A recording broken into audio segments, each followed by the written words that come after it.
South Indian চলচ্চিত্রের কিংবদন্তি তারকা রজনীকান্ত বর্তমানে তার আসন্ন চলচ্চিত্র জেলার 2 এর শুটিংয়ের কাজ নিয়ে রয়েছে খুবই ব্যস্ততার মধ্যে।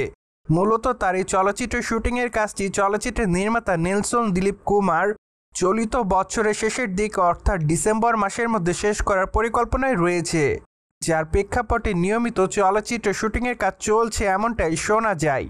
কিন্তু এই চলচ্চিত্রটি কবে মুক্তি পাবে সে বিষয়টি অবশ্য সম্প্রতি জানা যায় ঘনিষ্ঠ সূত্রের মাধ্যমে। মূলত সম্প্রতি চলচ্চিত্র নির্মাতাদের সেই সূত্র জানিয়েছে যে চলচ্চিত্রের নির্মাতা নেলসন দিলীপ কুমার তার আসন্ন চলচ্চিত্র জেলার 2 মুক্তি দেওয়ার পরিকল্পনায় রয়েছে 2026 সালের মাঝামাঝি সময়। তাই তো বলাই বাহুল্য যে চলচ্চিত্রটি জুনে মুক্তি না পেলেও আগস্ট মাসের মধ্যে চলচ্চিত্রের নির্মাতারা চলচ্চিত্রটি মুক্তি দিবেন। যাই হোক, এখন শুধুমাত্র অপেক্ষার পালা, কেননা নির্মাতার সংশ্লিষ্টরা খুবই শীঘ্রই চলচ্চিত্রের মুক্তির বিষয়টি আনুষ্ঠানিকভাবে জানাবেন সকল দর্শকদের। তাছাড়া রজনীকান্তের সকল দর্শকরা প্রায় বছরখানিকের বেশি সময় ধরে তার আসন্ন চলচ্চিত্র জেলার 2 এর জন্য রয়েছে অপেক্ষাতে।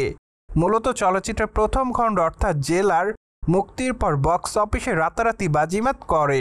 তাছাড়া চলচ্চিত্রের গল্পটিও দর্শকদের কাছে নজর কাড়ার মতোই ছিল, যার প্রেক্ষাপটে সম্প্রতি কিংবদন্তি তারকা রজনীকান্তের ভক্তরা তার বহুল আলোচিত চলচ্চিত্র জেলার 2 এর জন্য রয়েছে সম্প্রতি অপেক্ষাতে।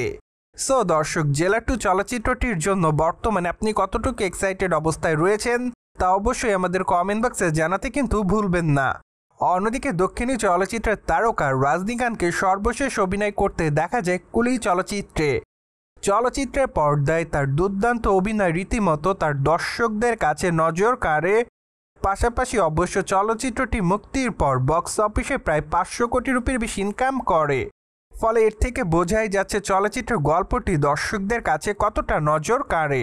তাছাড়া চলচ্চিত্রের গল্পের মধ্যে ব্যাপক পরিমাণ টুইস্টও পাওয়া যায়, যা অবশ্য চলচ্চিত্রটি দেখার জন্য দর্শকদেরকে আরও বেশি আকৃষ্ট করেছিল।